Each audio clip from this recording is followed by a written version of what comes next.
with an inflation rate of 22.41%, a debt profile hitting 77 trillion naira, and an unemployment rate expected to hit 40.6% this year. These men seated here at the council chambers of the State House in Abuja have an enormous task ahead of them. They make up the National Economic Council, headed by the Vice President, Shettima. The National Economic Council, or NEC, established by Section 153, subsection 1, and paragraphs 18 and 19, part 1 of the third schedule of the provisions of the Constitution of the Federal Republic of Nigeria 1999 as amended, is headed by the Vice President and has the 36 state governors, the Governor of the Central Bank of Nigeria, and other co-opted government officials as members. The National Economic Council meets once a month and is tasked with advising the President concerning the economic affairs of the Federation and measures necessary for the coordination of the economic planning efforts or economic programs of the various governments of the Federation.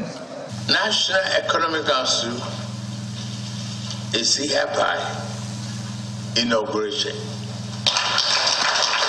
As President Bola Tinubu inaugurates the council, he's clear on their marching orders. We must harness the growth potential of Nigeria and bring about serious development to bring us from a potential nation to a pragmatic economic development in a rapid manner.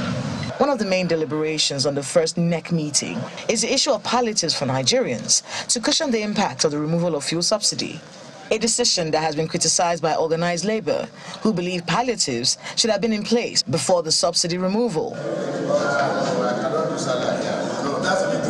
Negotiations are still underway.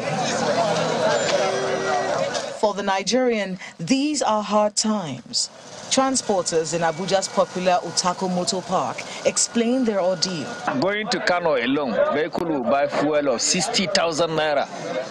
Kaduna alone, driver will now go and come back. A fuel of go and come 60,000. Kano Kuma, if you want to go and come, that's 120,000. So when you look at the money, you can see the driver will collect money from the passenger, and the passengers too are complaining. Another policy by the Tinubu administration causing ripples in the polity is a single forex exchange policy. I can say that from... Chris is an importer of lace materials. He sells his wares at the Garki International Market. He doesn't see how the policy will benefit him unless Nigeria begins to produce and sell what he sells. Most of the things we have in these shops are imported, you know, but if we start producing some of these things in this country, it will help the economy to grow, because most of the dollars we try to send out to get most of the things we consume in the country will reduce.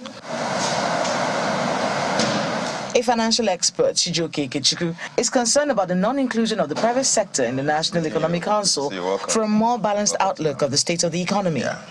He doesn't believe that the way of palliatives for the Nigerian people is the best approach.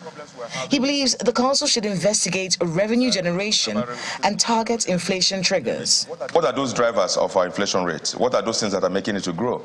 We have to identify them, and there are many of them that we already know about. The exchange rate is one of them. The insecurity is another. The cost of electricity and cost of petroleum product is another. Other experts believe particular sectors of the economy are in dire straits and need the immediate attention of the National Economic Council, particularly the need for mass transport vehicles powered by compressed natural gas and uniting against corruption. They can jointly take a vow to minimize the money which they are misappropriating and mismanaging at the state level, because they are. Compressed natural gas is still under 200 or 150 naira per litre or thereabout, and it can provide cheap transport. Meanwhile, the National Economic Council at its very first meeting is on board with the production of CNG mass transit buses.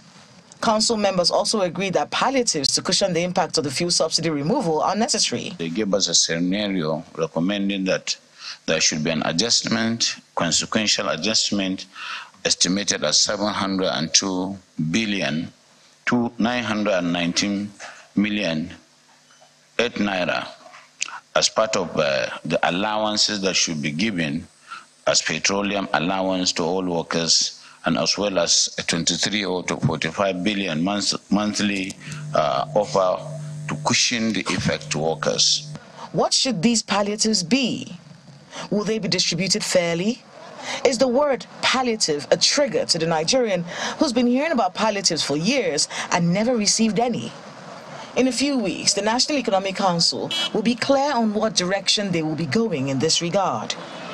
Kayla Magwa, Channels Television News.